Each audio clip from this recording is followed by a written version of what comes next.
Саламатсыздарбы, урматтуу көрүүчүлөр. Бул жолку чыгарылышыбызда биз таразада иштөөнү, сезгич таразада иштөөнү жана пипеткалоону үйрөтөбүз. Сезгич таразада иштөө үчүн биринчи бул таразанын электр энергиясына туташтырышыбыз керек. Андан кийин бул жерде онду басканда бул автоматтык түрдө күйөт. Ал 0,0 граммга келгенге чейин күтүп турабыз.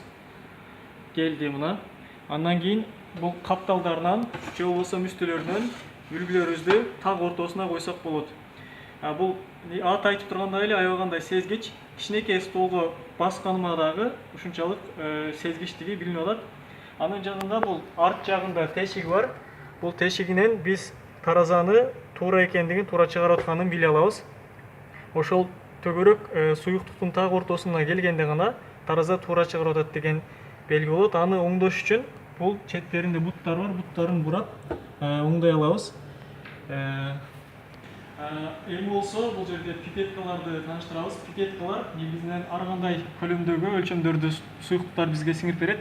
2,5 микролитр, 10 микролитрден 1000 микролитрге чейин ар кандай өлчөмдөрү бар. Ошонун жанында бул автоматтык пипетка деп аталат. Автоматтык пипетка заряд менен иштейт. Ошонун жанында 8дик автоматтык түрдө өзү соруп алат, өзү бизге чыгарып берет. Булар болсо пипеткалардын учтары. 10 микролитрге чейинки буларды колдонобуз. 20 менен 100 арасы буну, 1000ге болсо бул чоңуракты колдонобуз.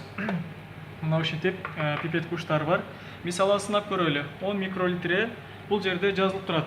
Сызыктын үстү жагы 5 болуп турат. Бул значит 5 микролитре деген сөз. Бул жерде ар бирине жазылуу 0,5 микролитрден 10 микролитрге чейин тарта аласыз деген сөз.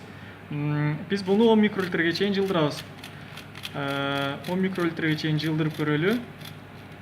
Ашып кеттик бир аз. Мына 10 микролитре 0,0 болду.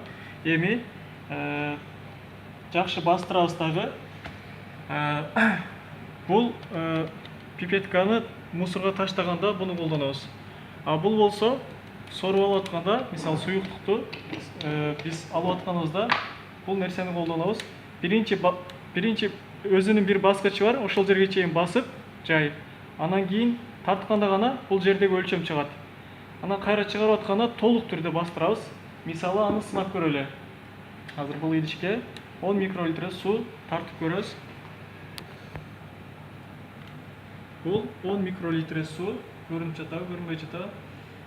Аны суюктукту идишке коюп көрөлү. Мына мындай кичинекей өлчөмдө суу чыкты. Айтканымдай эле бул өтө маанилүү. Биринчи суюктукту алып атканда биринчи точкасына чейин бастырабыз, өзү колуңуз сезет.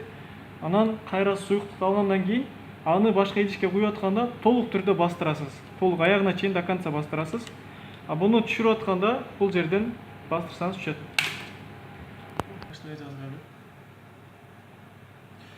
Бул жолу болсо биз 1000 микролитрени таразда, сезгич таразда сынап көрөбүз. Биз буларды тартып атабыз, бирок канчалык туура тартып атканыбызды билишибиз үчүн таразда өлчөп көрсөк болот. Аны үчүн 1000 микролитр суу алабыз. Аны сезгич таразага коебуз.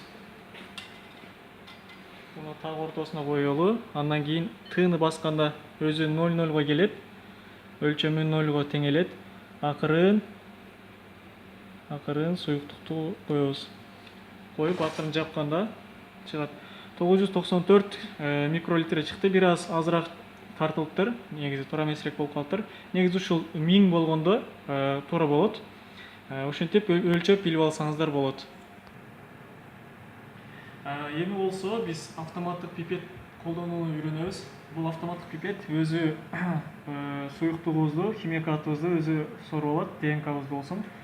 Бул ондук пипетке туура келет. Негизинен 1ден 10 микролитрге чейин суюктук соруп алат.